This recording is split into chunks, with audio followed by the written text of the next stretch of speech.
नमस्ते दोस्तों, आप सभी का मेरे चैनल फाइनेंशियल फ्रीडम में मैं यहाँ पे स्वागत करता हूँ। आशा करता हूँ कि आप सभी स्वस्थ होंगे। दोस्तों, बहुत दिनों बाद आपके साथ में फिर से रूबरू होते हुए बहुत अच्छा लग रहा है। बहुत दिन हो गए हैं, मैंने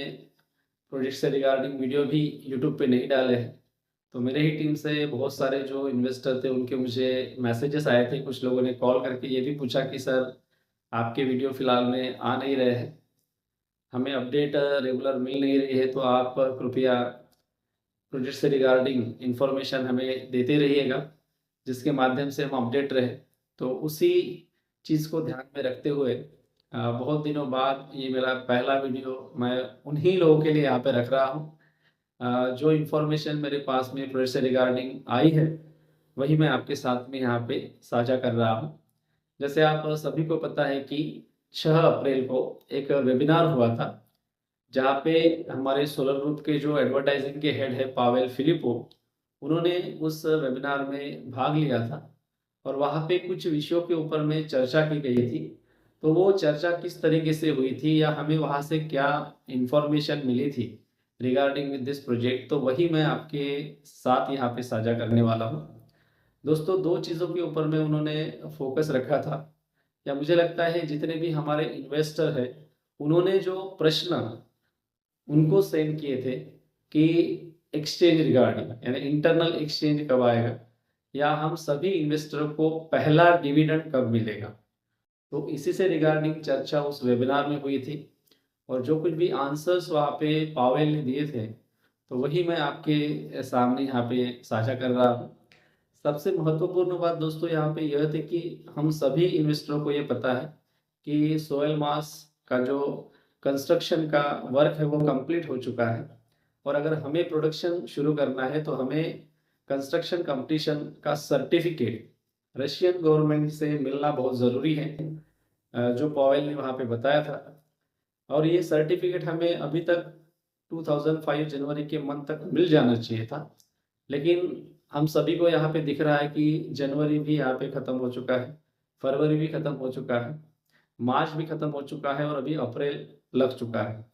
लेकिन अभी तक हमारे हाथ में जो सोयल मास कंस्ट्रक्शन कंप्लीशन का जो सर्टिफिकेट है वो अभी तक हाथ में नहीं लगा है। तो इसका रीज़न देते हुए पावेल ने वहाँ पे बताया था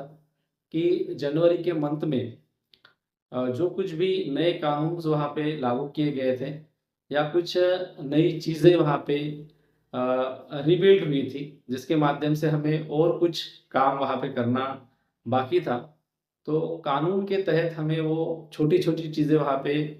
करनी ज़रूरी थी, इसलिए हमें ये जो कंस्ट्रक्शन कंप्लीशन का सर्टिफिकेट है, वो हमें नहीं मिल पाया था। लेकिन अभी वो जो चीज़ें हैं, वो जल्दी से जल्दी हम कंप्लीट कर देंगे, और जितना जल्दी हो सके हमारा सोइल मास कंस्ट्रक्शन जो साइट है उसका कंप्लीशन का सर्टिफिकेट हमारे पास में आ जाए, जिसके माध्यम से हम जो प्रोडक्शन हमारा रुका हुआ है, या अभी तक हमने जो प्रोडक्शन स्टार्ट नहीं किया है, उसको हम स्टार्ट कर सकें। इससे दोस्तों हमें एक बात यहाँ पे ध्यान में आती है कि हमारा सोइल मास कंस्ट्रक्शन का जो काम है वो कंप्लीट हो चुका है। अभी फ़िलहाल में हम वो कंस्ट्रक्शन कंप्लीशन का जो सर्टिफिकेट हमें मिलना है उसकी राह देख रहे हैं। साथ ही साथ में जो वर्क फ़िलहाल में कंप्लीट हो चुका है, तो इसके आगे का जो प्रोसेस है वो क्या फिर चल रहा है सोइल मास में, ये भी प्रश्न हमारे मन में यहाँ पे क्रिएट होता है। तो उसका आंसर देते हुए उन्होंने ये भी कहा था कि फिलहाल में सोयल मास में जो नए इक्विपमेंट या नई मशीनरीज आ रही है, उसका इंस्टॉलेशन का काम भी वहाँ पे अभी फ़िलहाल में चल रहा है, क्योंकि वो काम होना भी हमारे लिए बहुत ही ज़रूरी है। दोस्तों, आगे बात करते हुए उन्होंने ये भी बताया कि हम इस साल का स्मॉल मैन्युफैक्चरिंग इसलिए लॉन्च करना चाहते हैं कि हमें जो पहला ऑर्डर मिले और उसको जब हम कंप्लीट करने के लिए सोचें, तो जो भी टेस्टिंग में प्रॉब्लम्स क्रिएट हो रहे हैं उसको हम सॉल्व कर सकें। इससे हमारा टाइम भी बचेगा और आगे चल के हमें जो बड़े बड़े ऑर्डर्स लेने हैं वो भी हम आसानी से ले पाएंगे। इससे कंपनी का जो फाइनेंशियल रिस्क है वो भी कम हो जाएगा या बढ़ जाएगा, और जो भी हम आगे चल के प्रोडक्शन करना चाहते हैं उससे हम सीधा जो प्रॉफिट लेंगे तो वो दोनों के लिए ही यहाँ पे फ़ायदेमंद साबित होगा, यानी इन्वेस्टरों के लिए भी और प्रोजेक्ट के लिए भी। जब हमारा इन हाउसिंग मैन्युफैक्चरिंग शुरू हो जाएगा तो हमारे इलेक्ट्रिक इंस्ट्रूमेंट के साथ में हम जो दूसरे प्रोडक्ट भी बनाएंगे, इसी के साथ में जिसका भी ऑर्डर हमें मिल रहा है उससे हमें प्रॉफिट ही होगा। और उसके बाद में हम बड़े बड़े ऑर्डर्स भी यहाँ पे ले सकते हैं और प्रॉफिट भी उतना ही बड़ा हमारे पास में बाद में वहाँ पे रह सकता है। इसके बाद में दोस्तों प्रश्न आता है कि हमारा इंटरनल एक्सचेंज कब लॉन्च होगा और इसके साथ में हमारा पहला डिविडेंड हमें कब मिलेगा। तो उन्होंने स्टार्टिंग में ही दोस्तों पावेल ने जो भी एक्सप्लेनेशन यहाँ पे दिया था, तो ये सभी चीज़ें उसी से जुड़ी हुई है। जैसे उन्होंने पहले कहा था कि हमारा स्मॉल मैन्युफैक्चरिंग हमें जल्दी से जल्दी स्टार्ट करना है और उस स्मॉल मैन्युफैक्चरिंग से जैसे ही हमें प्रॉफिट मिलेगा तो ही हम डिविडेंड के बारे में यहाँ पे सोच सकते हैं। अगर हमारा मैन्युफैक्चरिंग ही यहाँ पे स्टार्ट नहीं होता है तो हम डिविडेंड के बारे में यहाँ पे नहीं सोच सकते हैं। तो ये सभी चीज़ें हमारा जो कंस्ट्रक्शन साइट कंप्लीट होने का जो सर्टिफिकेट है, जितना जल्दी से जल्दी हमें यहाँ पे मिलेगा, उसके बाद में स्मॉल मैन्युफैक्चरिंग को यहाँ पे शुरुआत हो जाएगी और जैसे ही वहाँ से प्रॉफिट मिलेगा तो वो डिविडेंड के माध्यम से जितने भी हमारे इन्वेस्टर हैं उनमें डिस्ट्रीब्यूट किया जाएगा। यही चीज़ें उन्होंने इस वेबिनार में क्लियर करते हुए सभी इन्वेस्टरों के सामने वहाँ पे रखी थी। और दोस्तों जहाँ तक इंटरनल एक्सचेंज का सवाल है तो आप और हम सभी को पता है कि हमने यही चीज़ें बार बार यहाँ पे दोहराई है कि जब हमारी 20 स्टेज कंप्लीट हो जाएगी उसके बाद में ही यहाँ पे इंटरनल एक्सचेंज लॉन्च हो जाएगा। तो ये चीज़ें बहुत पहले ही कंपनी के माध्यम से क्लियर हो चुकी थी। मुझे लगता है बहुत सारे लोगों को भी ये चीज़ें यहाँ पे पता होगी, लेकिन इसी से रिगार्डिंग कुछ बातें भी पावेल ने यहाँ पे रखी थी। तो वो क्या थी दोस्तों, इंटरनल एक्सचेंज के बारे में बात करते हुए उन्होंने कहा था कि इंटरनल एक्सचेंज के लिए फ़िलहाल में अभी हमारी पूरी तैयारियाँ हो चुकी है। हम इंटरनल एक्सचेंज लॉन्च करने के लिए जो भी कुछ चीज़ें हमारे पास में होनी चाहिए वो सभी हमारे पास में रेडी है और हम इंटरनल एक्सचेंज फ़िलहाल में लॉन्च कर सकते हैं। इसी से रिगार्डिंग बातें कंपनी के अंदर में भी चल रही हैं और प्रोजेक्ट ये पूरा कोशिश कर रहा है कि जल्दी से जल्दी इंटरनल एक्सचेंज यहाँ पे लॉन्च किया जाए। दोस्तों आगे बात करते हुए उन्होंने ये भी बताया था कि फाइनल स्टेज कंप्लीट होने के पहले ही इंटरनल एक्सचेंज को टेस्ट मोड के ऊपर में लॉन्च किया जाएगा और इसका एक्सेस भी जो हमारे इन्वेस्टर है, जो प्रोफेशनल है, उनको दिया जाएगा कि वो उस इंटरनल एक्सचेंज का वहाँ पे यूज़ कर सके और जो कुछ भी क्वेरीज है, जो कुछ भी प्रॉब्लम्स उस इंटरनल एक्सचेंज को यूज़ करने के बाद में क्रिएट हो गए उसको सॉल्व करने का प्रयास भी इस माध्यम से यहाँ पे किया जाएगा। यानी टेस्ट मोड के ऊपर में अगर internal exchange final stage complete होने के पहले अगर लॉन्च होता है तो उसका इस्तेमाल यानी ट्रायल एंड एरर बेसिस के ऊपर में हमें वो यूज़ करने को मिलेगा और जो कुछ भी प्रॉब्लम्स वहाँ पे आएंगे या जो कुछ भी दिक्कत हमारे इन्वेस्टर को होगी उसको सॉल्व करने का प्रयास भी इसी दौरान यहाँ पे किया जाएगा। दोस्तों इसका सीधा सीधा अर्थ यही होता है कि सबसे पहले प्रोजेक्ट इंटरनल एक्सचेंज को टेस्ट मोड के ऊपर में ट्राई करेगा। इसका एक्सेस जो एक्सपर्ट है उनको सबसे पहले मिलेगा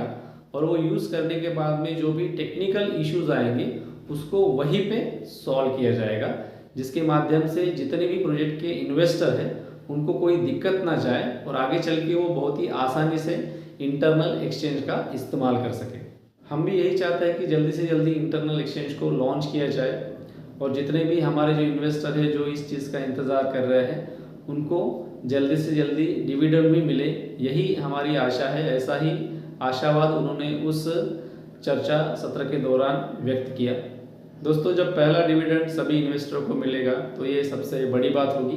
क्योंकि सभी प्रोजेक्ट के जो इन्वेस्टर है वो इसी चीज़ की यहाँ पे राह देख रहे हैं। साथ ही साथ में पॉवेल ने यहाँ पे एक बात रखी थी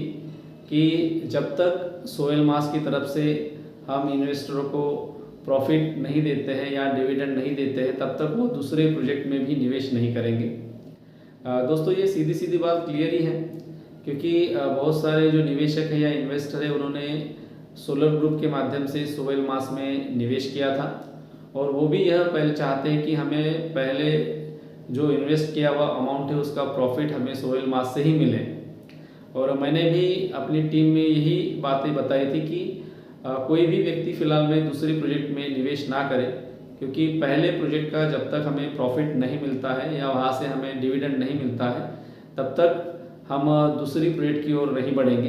क्योंकि क्या होता है कि जब फाइनेंशियल कंडीशन या फाइनेंस जब दूसरी तरफ डाइवर्ट हो जाता है तो पहले प्रोजेक्ट को कंप्लीट होने के लिए थोड़ा सा देरी लगती है, जो हम फिलहाल में अभी देख रहे हैं। पावेल ने ये बात की तो मुझे लगता है थोड़ी देरी से ही ये बात की होगी, क्योंकि ये जो सेकंड प्रोजेक्ट लॉन्च होने जा रहा था उसी टाइम में बहुत सारा डिस्कशन भी उसी रिगार्डिंग हुआ था, और जो भी लीडर्स थे इस प्रोजेक्ट के उन्होंने भी यही बात की थी कि पहले हमारे पहले प्रोजेक्ट का ही काम कंप्लीट होना चाहिए, उसी के माध्यम से जो कुछ प्रॉफिट हमें डिविडेंड के माध्यम से मिलना है वो इन्वेस्टरों को मिलना चाहिए। आपका बिलीफ उस प्रोजेक्ट के ऊपर में पहले बैठना चाहिए, उसी के बाद में जो इन्वेस्टर रहेंगे वो दूसरे प्रोजेक्ट में भी उसी फेथ से वहाँ पे इन्वेस्टमेंट करेंगे। तो मुझे लगता है शायद पावेल को ये बात बहुत ही लेट समझ में आ गई है। कोई बात नहीं है, देर आए दुरुस्त आए, समझना बहुत ही ज़रूरी है, और जब तक हम ये बात समझेंगे नहीं तब तक हम आगे नहीं बढ़ सकते हैं। तो ये बहुत ही यहाँ पे अच्छा हुआ कि उन्होंने कहा कि हम सबसे पहले प्रोजेक्ट की तरफ ही ध्यान देंगे, और दूसरे प्रोजेक्ट के बारे में फ़िलहाल में इन्वेस्टर यहाँ पे ना सोचे। तो सबसे पहले हम पहले प्रोजेक्ट के ऊपर में ही यहाँ पे ध्यान देके सभी इन्वेस्टरों को डिविडेंड देने का प्रयास यहाँ पे करने जा रहे हैं। इसके बाद में दोस्तों पावेल ने एक चीज़ के ऊपर में वहाँ पे ध्यान लोगों का यहाँ पे आकर्षित किया। उन्होंने कहा कि मैन्युफैक्चरिंग जो यूनिट रहेंगे वो कौन से देश में आगे चल के लॉन्च हो सकते हैं, यानी कहाँ पे हमारा जो प्रोजेक्ट है वो लॉन्च हो सकता है या मैन्युफैक्चरिंग यूनिट वहाँ पे बनाए जाएंगे। तो उसमें उन्होंने कहा था कि भारत में हमारा मैन्युफैक्चरिंग यूनिट बन सकता है, क्योंकि जैसे आप सभी को पता है कि भारत में बहुत सारा इन्वेस्टमेंट प्रोजेक्ट को जा चुका है, और डेवलपमेंट के लिए हमारा जो सपोर्ट है उस प्रोजेक्ट के लिए वो बहुत बड़े पैमाने पे है। तो भविष्य में भारत में एक मैन्युफैक्चरिंग यूनिट तैयार करने के लिए या एक फैक्ट्री लॉन्च करने के लिए वो सोच रहे हैं, जिसका डायरेक्ट कनेक्शन सोवेल मास के साथ में होगा। सोवेल मास ही ये डिसाइड करेगा कि किस देश में हमें अपना प्रोजेक्ट या हमारी जो मैन्युफैक्चरिंग यूनिट है वो लॉन्च करना है। तो वहाँ पे उन्होंने भारत देश यानी हमारे देश का यहाँ पे नाम बताया कि भविष्य में हमारे इंडिया में या भारत में मैन्युफैक्चरिंग यूनिट लॉन्च हो सकता है। साथ ही साथ में उन्होंने वियतनाम देश का भी नाम लिया कि वियतनाम में भी हम ये सोच रहे हैं कि हमारा एक मैन्युफैक्चरिंग यूनिट वहाँ पे लॉन्च हो। साथ ही साथ में चाइना में भी सोहेल मास ये सोच रहा है कि हमारा एक मैन्युफैक्चरिंग यूनिट यहाँ पे लॉन्च हो, यानी एशियन कंट्रीज़ में वो सबसे ज़्यादा इस चीज़ से रिगार्डिंग अपॉर्चुनिटी यहाँ पे ढूंढ रहे हैं, या एशिया में उनको सबसे ज़्यादा एक अच्छी मार्केट यहाँ पे अवेलेबल हो सकती है। यही उनका जो बात करने का तरीका था उससे हमें ये पता चला है। दोस्तों पावेल ने आगे बात करते हुए ये भी हमें बताया कि डिविडेंड के बारे में जैसी दूसरी कंपनियां काम करती हैं वैसे ही हमारी जो सोहेल मास कंपनी है या सोहेल मास प्रोजेक्ट है वो भी काम करेगा। जैसे दूसरी कंपनियां जैसे जॉइंट स्टॉक एक्सचेंज कंपनियां हैं जो साल में एक बार डिविडेंड देती है, तो उस तरीके से हमारा भी प्रोसेस रहेगा। सोहेल मास यह डिसाइड करेगा कि साल में एक बार डिविडेंड देना है या 2 बार डिविडेंड देना है। ये सभी चीज़ें अकॉर्डिंग टू द लॉ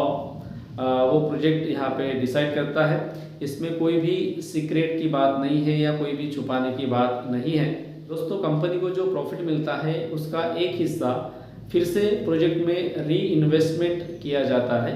जिस माध्यम से नए इक्विपमेंट खरीदे जाते हैं या जो कोई भी वर्कर उस प्रोजेक्ट में काम कर रहे हैं उसकी सैलरी उसी प्रॉफिट के एक हिस्से से वहाँ पे दी जाती है। ये भी जॉइंट स्टॉक एक्सचेंज जो कंपनी रहती है उसका यह काम इस तरीके से चलता है। यहाँ पे दोस्तों रिटर्न स्ट्रक्चर वैसे ही होता है जैसे दूसरे कंपनियों का यहाँ पे होता है। उदाहरण के तौर पे हम अगर कोई भी जॉइंट स्टॉक एक्सचेंज कंपनी लेते हैं तो उनका भी प्रोसीजर सेम ही रहता है जैसे पावेल ने यहाँ पे हमें उस चर्चा में बताया था। हम भारत में, वियतनाम में, चाइना में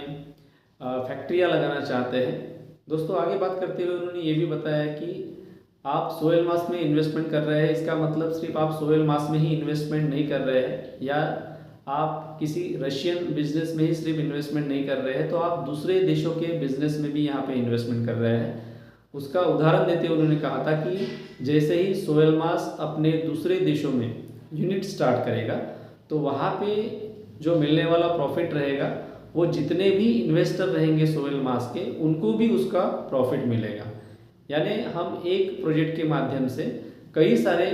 प्रोजेक्ट में या कई सारे देशों में भी यहाँ पे इन्वेस्टमेंट कर रहे हैं, क्योंकि जितनी फैक्ट्रीज अलग अलग कंट्रीज़ में यहाँ पे लगेगी तो उसके माध्यम से जो प्रॉफिट इन्वेस्टरों को या उस प्रोजेक्ट को मिलेगा तो वो सेम जितने इन्वेस्टर हैं उनमें भी डिस्ट्रीब्यूट किया जाएगा। यानी इसका सीधा सीधा अर्थ यहीं पे बताया गया है कि हम एक इंटरनेशनल बिजनेस में हमने यहाँ पे निवेश किया है जो बड़े पैमाने पे आगे चल के हमें प्रॉफिट भी यहाँ पे दे सकता है। यानी दोस्तों इसका सीधा सीधा तो यही होता है कि सोयल मास को जितने भी यूनिट की तरफ से प्रॉफिट आएगा तो सोयल मास में जितने भी लोगों ने इन्वेस्टमेंट किया है उनको सीधा उसका प्रॉफिट मिलेगा, या वो प्रॉफिट है वो सभी इन्वेस्टरों में बटेगा। यही इसका सीधा सीधा यहाँ पे अर्थ होता है। अभी हम एशियन मार्केट के बारे में बात कर रहे थे, लेकिन साथ ही साथ में हमें यूरोपियन मार्केट भी यहाँ पे बहुत ज़रूरी है या हमारे लिए बहुत ही मायने रखता है। इसकी आगे बात करते हुए पॉवेल ने ये बात कही थी, हम यूरोपियन कंट्रीज़ में सर्बिया देश के बारे में यहाँ पे सोच रहे हैं कि वहाँ पे भी एक मैन्युफैक्चरिंग यूनिट लगाया जाए जो यूरोपियन कंट्रीज़ में आता है, और वहाँ पे जो हमें प्रॉफिट मिलेगा या सोयल मास यूनिट को जो प्रॉफिट मिलेगा उसका भी लाभ या फ़ायदा हमारे जितने भी इन्वेस्टर हैं उनको यहाँ पे हो सकता है। अगर ये आगे चल के सारा नेटवर्क अगर हम बनाने में कामयाब हो जाते हैं तो हम एक इंटरनेशनल बिजनेस का ही यहाँ पे हिस्सा होंगे जो सभी देशों में फैला होगा, और हर एक यूनिट में जो भी मैन्युफैक्चरिंग होगा उसका सीधा प्रॉफिट सोयल मास को जाएगा, और सोयल मास में जितना भी प्रॉफिट रहेगा वो 50% जितने भी हमारे इन्वेस्टर हैं उनमें इक्वली डिस्ट्रीब्यूट किया जाएगा according to the quantity of share. इसके बाद में दोस्तों आगे चलते हुए पॉवेल ने दूसरे प्रोजेक्ट के बारे में भी बात की थी जो हमारे बैक ऑफिस में ही दिखता है जिसका नाम एयरशिप है, लेकिन मैं इसके ऊपर में बात नहीं करना चाहूँगा। जैसे मैंने पहले ही यहाँ पे क्लियर किया हुआ है कि जब तक हमारा पहला प्रोजेक्ट सोयल मास क्लियर नहीं होता है या वहाँ से प्रॉफिट आना स्टार्ट नहीं होता है या इन्वेस्टरों को पहला डिविडेंड वहाँ से नहीं मिलता है, तब तक हम दूसरे प्रोजेक्ट को प्रमोट नहीं करेंगे या हमें करना भी नहीं चाहिए, क्योंकि हमने जो फेथ या बिलीफ उस प्रोजेक्ट पे रखा हुआ है उसका भी जो लाभ है या प्रॉफिट है जितने इन्वेस्टर है उनको मिलना उनका राइट्स है और वो मिलना ही चाहिए। तो बाद में उन्होंने जो बात कही regarding with the second project, तो मुझे भी ऐसे लगा कि फ़िलहाल में जितने भी इन्वेस्टर हैं हमारे जिन्होंने सोयल मास में इन्वेस्टमेंट किया है और जिन्होंने सेकंड प्रोजेक्ट में इन्वेस्ट नहीं किया है उसी का ये इफ़ेक्ट है कि वो फ़िलहाल में अभी पहले प्रोजेक्ट के बारे में ज़्यादा जोर से यहाँ पे सोच रहे हैं। दोस्तों इसी चर्चा में एक बहुत महत्वपूर्ण प्रश्न एक व्यक्ति ने वहाँ पे पूछा था कि इंटरनल एक्सचेंज हम क्यों लॉन्च कर रहे हैं जब हमें पहला डिविडेंड मिलने वाला है, हमें इंटरनल एक्सचेंज लॉन्च करने की क्या ज़रूरत है। इस प्रश्न का उत्तर देते हुए पॉवेल ने बहुत अच्छी तरीके से इसका उत्तर दिया था कि कुछ इन्वेस्टर यह चाहते हैं जिन्होंने बहुत स्टार्टिंग स्टेज में इस प्रोजेक्ट में निवेश किया था और बहुत ही कम प्राइस के ऊपर में इस शेयर को परचेज किया था, तो अगर हम इंटरनल एक्सचेंज लॉन्च करते हैं तो वो इन्वेस्टर जो अपने शेयर को बेच के यहाँ से निकलना चाहते हैं तो वो उस इंटरनल एक्सचेंज के माध्यम से अपने शेयर वहाँ पे बेच सकते हैं और वो भी इस प्रोजेक्ट के माध्यम से अपना प्रॉफिट कमा सके, इसलिए हम इंटरनल एक्सचेंज यहाँ पे लॉन्च करना चाहते हैं। तो यहाँ पे ये डिपेंड करता है कि जो भी इन्वेस्टर है वो बल्क अमाउंट में अपना पैसा लेके निकलना चाहता है या छोटा छोटा अमाउंट वहाँ पे बेच के अपना प्रॉफिट कमाना चाहता है, या कोई इन्वेस्टर ऐसे भी यहाँ पे हो सकते हैं कि जो अपना डिविडेंड लेके भी यहाँ पे खुश रह सकते हैं। तो ये डिपेंड रहेगा इन्वेस्टर के ऊपर में कि आप किस तरीके से अपना फैसला लेंगे, लेकिन ये सभी चीज़ें हमारे इन्वेस्टर के लिए खुली रहना यहाँ पे बहुत ज़रूरी है। हो सकता है किसी के मन में ये भी बात चल रही होगी कि अगर एक बड़ा इन्वेस्टर है जिसके पास में बहुत सारे शेयर है और अगर इंटरनल एक्सचेंज लॉन्च होते ही अगर वो पूरे शेयर एक साथ बेच के वहाँ पे पूरा प्रॉफिट करके अगर निकलना चाहता है तो बाकी जो स्मॉल इन्वेस्टर है उनका क्या होगा। लेकिन दोस्तों ये डिपेंड करता है कि कोई भी अभी तक जितने भी इंटरनल एक्सचेंज लॉन्च हुए हैं वहाँ पे जो प्राइस रहेगा वो किस तरीके का रहेगा, या जो प्राइस रहेगा वो अगर बहुत कम रहता है तो ये सोचने वाली भी बात है कि जो क्वांटिटी ऑफ शेयर जिनके पास में ज़्यादा है वो बेचेंगे या नहीं बेचेंगे। तो ये डिपेंड करता है। लेकिन पावेल का ये जो बात करने का एक अंदाज था कि हमें इंटरनल एक्सचेंज भी यहाँ पे लाना है और डिविडेंड भी हम देना चाहते हैं। तो ये सभी चीज़ें एज पर इन्वेस्टर्स माइंड के हिसाब से यहाँ पे अगर होती है तो वही अच्छा रहेगा, क्योंकि बहुत सारे लोग ये भी चाहते हैं कि इंटरनल एक्सचेंज जल्दी से जल्दी आए, कुछ लोग ये भी चाहते हैं कि हमें डिविडेंड जल्दी से जल्दी मिले। तो अगर ये दोनों ही चीज़ें वहाँ पे होती है तो जितने इन्वेस्टर है उनको ये सोचने का मौका मिलेगा कि हम कौन सा राह या कौन सी राह यहाँ पे हम चुनना चाहते हैं या कहाँ से हमें ज़्यादा से ज़्यादा यहाँ पे प्रॉफिट मिले। तो इसी माध्यम से हम इंटरनल एक्सचेंज जो टेस्ट मोड है उसके ऊपर में पहले लॉन्च करने का प्रयास यहाँ पे कंपनी करेगी। जो फाइनल स्टेज कंप्लीट होने के पहले रहेगा, ये भी चीज़ पावेल ने बहुत अच्छी तरीके से उस चर्चा में क्लियर की। दोस्तों, इंटरनल एक्सचेंज जब लॉन्च हो जाएगा तो उसका एक फ़ायदा रहेगा वो स्मॉल इन्वेस्टर को ये भी हो सकता है कि जिनके पास में क्वांटिटी ऑफ शेयर कम है और अगर वो अपनी जो पोर्टफोलियो है इस प्रोजेक्ट का बढ़ाना चाहते हैं तो उनको भी ये एक अपॉर्चुनिटी मिल सकती है कि वो इंटरनल एक्सचेंज में अपने शेयर की क्वांटिटी वहाँ पे बढ़ा सके। तो दोस्तों, यही कुछ महत्वपूर्ण बातें उस दिन उस वेबिनार में डिस्कस की गई थी, जो मुझे लगता है कि जितने भी हमारे इन्वेस्टर हैं उनको ये पता रहना चाहिए कि हाल फिलहाल में जो भी चीज़ें हमारे प्रोजेक्ट में हो रही हैं वो किस तरीके से हो रही है। क्योंकि आप सभी को पता है कि फ़िलहाल में जितने भी इंडियन वेबिनार्स हैं वो बंद किए जा चुके हैं। हमारे जो वीकली जो वेबिनार होते थे वो अभी नहीं होते हैं। तो इसकी वजह से जितने भी स्पीकर थे जो आपको अप टू डेट इन्फॉर्मेशन अभी तक दे पा रहे थे वो दे नहीं पाते, या मंथली मीटिंग जो प्रोजेक्ट के साथ में अभी तक हो रही थी वो भी फ़िलहाल में अभी बंद हो चुकी हैं। बहुत कम जो वेबिनार्स है वो अभी फ़िलहाल में चल रहे हैं। बैक ऑफिस में आपको वेबिनार दिखते हैं लेकिन वो फॉरेन लैंग्वेज में ही फ़िलहाल में अवेलेबल है। इसकी वजह से हमें जो राह देखनी पड़ती है प्रोजेक्ट से रिगार्डिंग अपडेट लेने के लिए। जैसे इस 6 तारीख को पावेल ने एक वेबिनार लिया था तो वहाँ पे जो इन्फॉर्मेशन हमें मिली थी तो वही इन्फॉर्मेशन मैं आपके सामने या मेरे जितने भी इन्वेस्टर हैं या मेरे टीम से जितने भी मेंबर हैं उनके लिए इस वीडियो के माध्यम से मैं यहाँ पे शेयर कर रहा हूँ। दोस्तों, मिलते हैं नेक्स्ट वीडियो में। उस वीडियो में हम बात करेंगे कि हमारे बैक ऑफिस में अभी फ़िलहाल में जो बदलाव किए जा चुके हैं या सर्टिफिकेट डाउनलोड करने का जो प्रोसेस है, जितने भी अभी तक आपने शेयर लिए हैं अपने बैक ऑफिस में, तो उससे रिगार्डिंग एक वीडियो इसके बाद में मैं यहाँ पे डालूँगा जो हम सभी के लिए ज़रूरी है। तो मिलते हैं दोस्तों अगले वीडियो में सर्टिफिकेट रिगार्डिंग इन्फॉर्मेशन जानने के लिए, या हमारे बैक ऑफिस में जो कुछ भी चेंजेस फ़िलहाल में अभी हुए हैं वो क्या हुए हैं उससे रिगार्डिंग इन्फॉर्मेशन जानने के लिए।